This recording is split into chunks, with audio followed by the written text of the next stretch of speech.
Ndio nini ndio kocha yule kwa kilichotokea leo, baadhi ya mashabiki wanazungumza kocha ikiwezekana aondoke Jangwani, viwango vya wachezaji vimeshuka, sababu hazieleweki. Wewe vipi mchambuzi? Of course kocha anaweza akawa na sehemu yake ya contribution katika matokeo yanayotokea, lakini mwisho wa siku unaweza ukajiuliza, unamlaumu kocha kwenye sababu alizofanya. Kwenye bench kuna nani? Ili atoke nani aingie nani? Katika gani? Na ukumbuka unaweza na timu ambayo imekuja na dhamira moja tu, basi tukikosa mambo yote tupate draw, lakini tuhakikishe pia tumetengua baadhi ya wachezaji wao. Mwisho wa siku mwalimu ana sehemu yake ya kubeba kama mwalimu, lakini pia mchakato mzima unaonekana jinsi unavyoenda. Iko hivi, kocha ana nafasi yake, naweza kabeba lawama kama mwalimu, labda kwa kosa la kufanya hesabu kumtoa Duke Abuya mapema, lakini baada ya kumtoa Duke Abuya Yanga ilikuwa haijashambuliwa. Kwa still bado mwalimu anaendelea kupambana na kile alichokuwa nacho. Tofauti ya mwalimu huyu labda tuseme na walimu wengine waliopita, walikuwa na wigo mpana wa wachezaji ambao wote walikuwa katika circulation ya mchezo. Unakuta muda huo bado kuna wachezaji ambao wanazidi kwenda na namna ambavyo wachezaji wanazidi kwenda na timu inazidi kuendelea vile vile. Kwa mwisho wa siku mwalimu kama mwalimu anabeba lawama zake, lakini pia turudi nyuma tujiulize. Hawa wachezaji, angalia wachezaji wa Yanga wote leo, timu nzima, miili yao yote inakuonyesha kabisa kwamba hawa watu wako katika deterioration, wamechoka. Miili imechoka. Kwa sababu gani? Wametumia kwa muda mrefu. So technically huwezi kusema kwamba mwalimu ana makosa peke yake. Ana sehemu anayebeba kama mwalimu, lakini pia benchi lake la ufundi pia linamsaidia kutokana na wachezaji waliokuwa nao. Okay, unamtoa mtu kama Duke Ogabuye. Katika benchi una nani ukimuinua anakuja kureplace nafasi ya Duke Ogabuye? Unamtoa mtu kama Pacome, unamweka nani kwenye benchi? Unamtoa mtu kama Prince Dube, unamweka nani mwingine? So technically mwisho siku ufinyu ama majeraha ndio amemgharimu mwalimu, lakini mwalimu ameona kwa sababu ni timu kubwa, ili nisipoteze point, basi niondoke na point moja, nitoke na draw. Kwa mwalimu maintain status yake, amecheza na ametoka na draw. Kwa technically mwalimu ametumia resources alizokuwa nazo, lakini sio aondoke huyu. Swala la kumuondosha mwalimu ni yule ambaye unajua kabisa kwamba ameshindwa project yangu yote. Mbona kaa unamtetea mwalimu wakati bado watu wanalia naye safari anatakiwa kuondoka? Baadhi ya mashabiki, yani, viwango vya wachezaji vimeshuka. Mimi siwezi kumjibu shabiki wa mpira wakati hajui mpira, yeye anazungumza hisia. Technically mwalimu mwenyewe kama mwalimu ametumia resources alizokuwa nazo, ndio kilichompelekea mpaka hapo kilipotokea. Kwa hiyo mwisho wa siku nimekutoa mfano leo hai, unamtoa Duke Ogabuye kwenye bench, una nani wakuja kukava nafasi ya Duke Ogabuye? Umeelewa? Unamtoa mtu kama let's say unaamua kumtoa kama Pacome. Ukimtoa Pacome unakuja kumweka nani mwingine ili aje kukava nafasi ya Pacome? Umeelewa? Kwa hiyo mwisho wa siku majeraha, lakini pia hizi fatigue ambazo zinawakuta wachezaji. Kuna wachezaji mwalimu kawatoa ili wapate muda wa kuwapumzisha kutokana na mechi zinafanya nini zinazokuja. Kwa hiyo mwisho wa siku mwalimu kama mwalimu anao nafasi yake na atabeba lawama zake, lakini huwezi kusema kwamba unamtoa maana kwamba sio mwalimu. Machango ukiangalia kwamba Young Africans mechi mbili mfululizo wamekuwa na on target moja, leo hata on target moja haipo. Hilo jambo pia mwalimu pia alikushtui. Leo Yanga amecheza na striker gani mbele? Dube, akaja pia Mwanengo. Baada ya Dube akaja Mwanengo. Akuumia Dube. Anacheza akiwa complete. Akaingia Mwanengo. Hakuna hata shoot on target, hakuna mpira ambao umelenga lango. Hebu tuangalie kitu kimoja. Unajua kuna kipindi kinafika unaweza ukamlaumu mwalimu kwamba hakuna on target. Unataka mwalimu atoke aje kutafuta on target ndani? Yaani hii sio mechi ya kwanza, nadhani ni mechi ya tatu mfululizo kwamba Yanga haina uwiano. Unajua standard ambayo yani kinachomtesa Yanga sasa hivi ni standard iliyojiwekea yeye kwenye akili za watu. Yanga hana mpinzani yoyote katika ardhi ya Tanzania. Anateseka na kiwango chake alichokiweka, standard yake aliyoweka. Lakini kwa nini usiseme ukweli? Mbona kama hata wachambuzi pia kuna wakati mnapuyanga. Nasemaje? Yanga quality yake ipo chini bwana. Kinachomtesa Yanga ni standard ambayo ameiweka yeye mwenyewe. Standard ya Yanga. Standard gani Yanga kaiweka kwa nani hiyo standard? Maintain kwa miaka yote minne mpaka leo ndio kinachomtesa. Kwa hiyo mwisho wa siku uweze kumuona kwamba eti labda Yanga analinganishwa na fulani. No. Yaani Yanga vis-a-vis Yanga. Kwamba matokeo yale Yanga alikuwa anapata goli 5, anapata on target ngapi? Leo hiyo anakuambia mechi 3, mechi 2, ana on target chache. On target chache ni zipi? Zinakuwa compared na nani? Kwa technically ni Yanga anakuwa compared na Yanga. Kwa standard Yanga aliyokuwa nayo ndio inayomteza sasa. Kwani kiwango cha Yanga ni kile kile? Una compare na kiwango kipi? Una compare na timu ipi? Misimu mingapi iliyopita Yanga inachukua ubingwa? Kwani wewe ulikuwa wapi? Kwa nini usiseme hadharani? Watu wanakutazama na wanakuamini. Ndio narudi pale pale. Watu wana uchungu na klabu yao bwana. Ndio narudi pale pale. Misimu mingapi? Kwa huzungumzii Yanga vis-a-vis timu nyingine. Unazungumzia Yanga vis-a-vis Yanga yenyewe. Hapo ndo changamoto ilipo. Ungekuwa unasema Yanga imeshuka kiwango, imefungwa na fulani. Timu kubwa siku zote zikishindwa kupata matokeo ya point 3, zina retain position yake kubaki na pointi moja. Kocha anakuwa anahukumiwa kutokana na quality ya makocha ambao wamepita katika klabu ya Yanga. Kama walimsikiza Gamondi baada ya mechi ya Azam, nafikiri alisema hawezi kumzungumzia kocha kwa sababu atamtengenezea sintofahamu. Anajua standard ya Yanga ilipokuwepo. Sawa sawa. Kumbuka misimu yote minne wachezaji ni wale wale. Ingiza toka wachezaji bado haijawapa majibu wanayotegemea. So technically mwalimu anakuja anaichukua timu yenye wachezaji ambao tegemezi wote wana fatigue.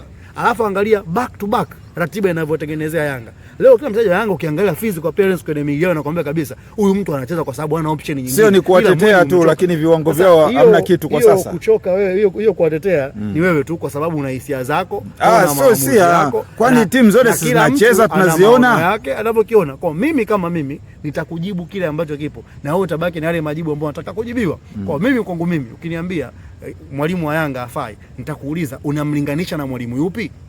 Gamondi ambaye alikuwa mwalimu wa si Yanga, alikuwa mwalimu wa Yanga. Sasa hivi hayupo, sio?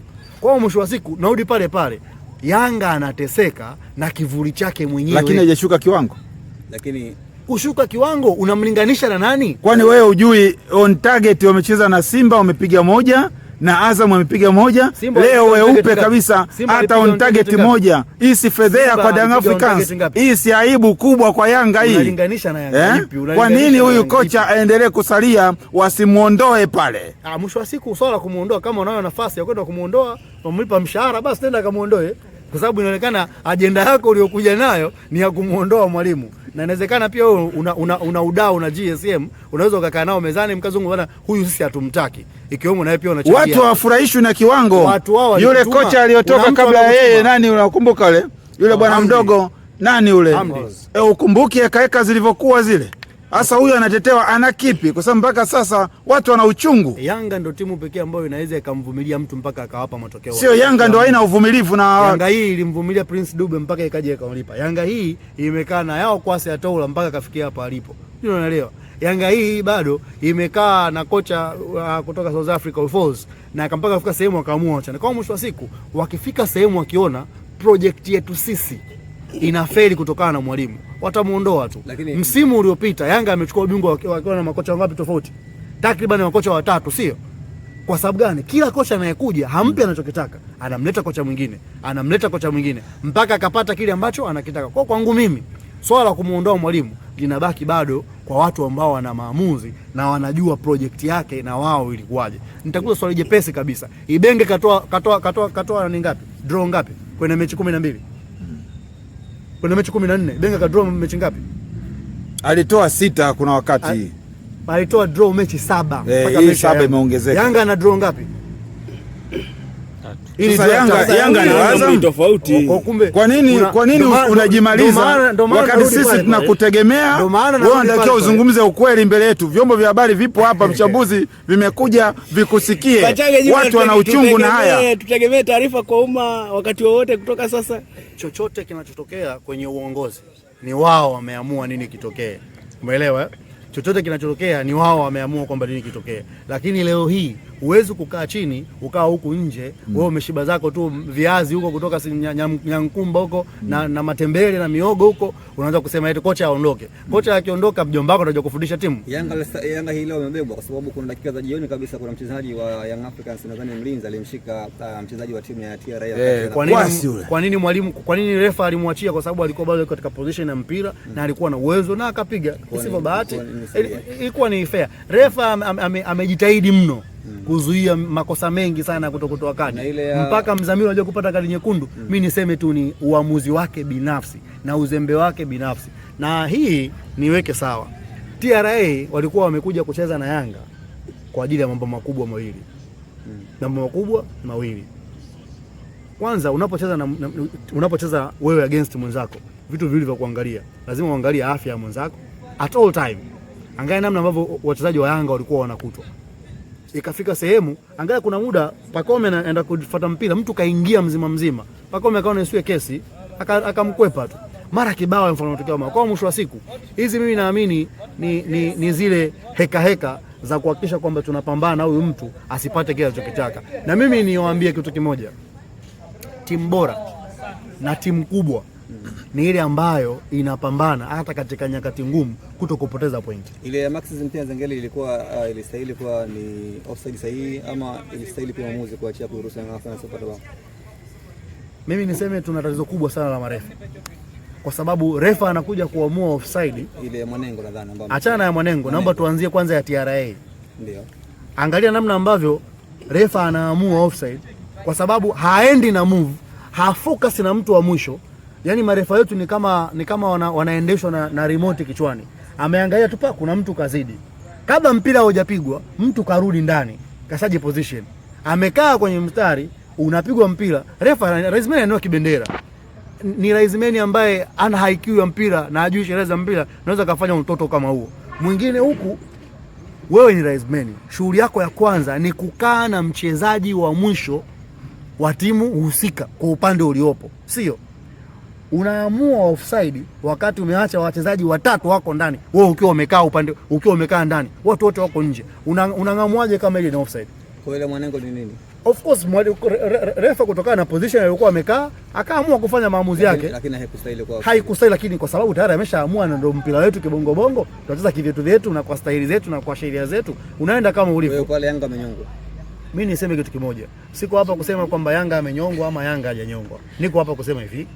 Refa ameamua kuchezesha mpira kutokana na utashi wake na namna ambavyo ameweza kung'amua kanuni zinavyomuendesha katika pande zote mbili. TRA walikuwa katika sehemu ambayo sio offside, lakini refa akaamua kusema ni offside.